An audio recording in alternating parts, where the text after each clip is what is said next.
Hey there, so today we have another review. This is beer from Jack's Abbey.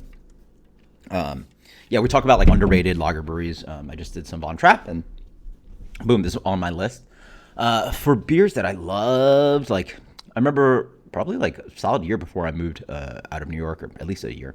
Total Wine opened up on Long Island for the first time, and like I don't know about you guys, but like I do a lot of reviews, but also it's nice to have just a regular beer that I have in the fridge. And I was buying these guys, and it was actually like 6 pack, 16-ounce cans for like $11 or $12. You just can't beat that. And it was like the other brands too, just killer. But now, unfortunately, we're all down in Florida. There's now 12-ounce cans, and it costs about the same. So it is what it is.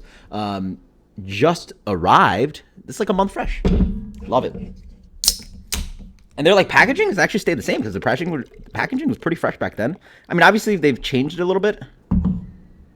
Yeah, they've changed it a little bit, but it's still fresh and hot. Like I think it looks pretty similar to what it was, and looks great. This is their Hellas Lager, 5%. Let's dig into it.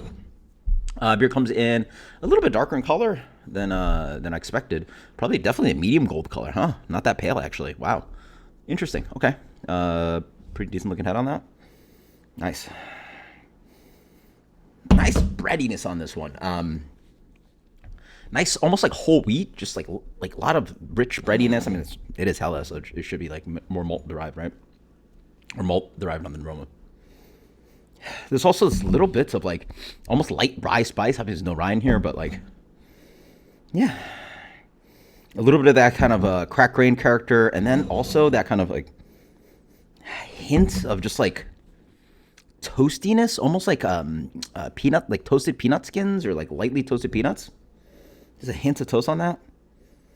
Here's what the recipe is, and then there's a little bit of kind of like depth to it. Again, like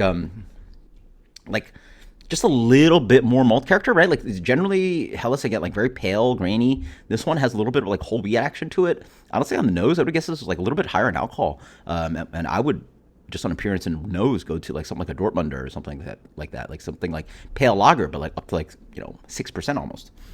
Well, that's just what it smells and tastes like, or it smells and looks like. But it's your 5% Hellas. Let's get the flavor on this one. Huh. Okay. Wow. Interesting. On the palate, it's a bit watery for a craft lager. I would have expected a little bit more fullness and roundness. See, now this is tricky because then on the palate, I lean a little bit more macro-y. Generally, like my favorites of the craft lagers have like a noticeable long, pure grain malt character. This one tastes a little bit boozy, like for 5%, and then like has a little bit of staleness to it, like. And it's fresh beer. Like, there's nothing wrong with the beer, but like it just. And then there's a little bit of this kind of like lightly green apple-y thing. Like, I would have fully guessed, honestly, like this beer was some kind of like. I would have been tricked on like I would have been confused by the appearance and the nose, but on palate, I definitely would have guessed it's some kind of macro guy. Not that it's a bad thing. I love those beers, but it's like somewhere in between. Like, it has this kind of like macro lagery appley fruitiness to it, which is very interesting. And then the color shows a little bit of character, and the malt shows a little bit of character.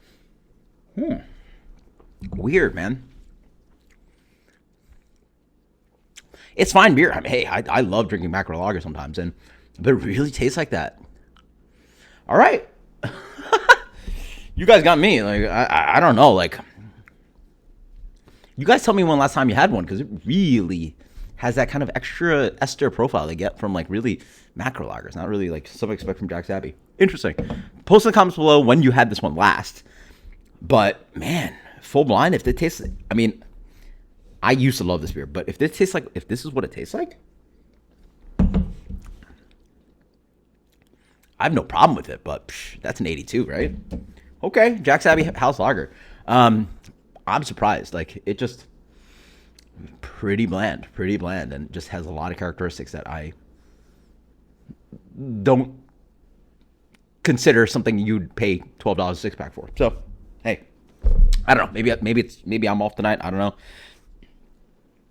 Cheers. 82. Later.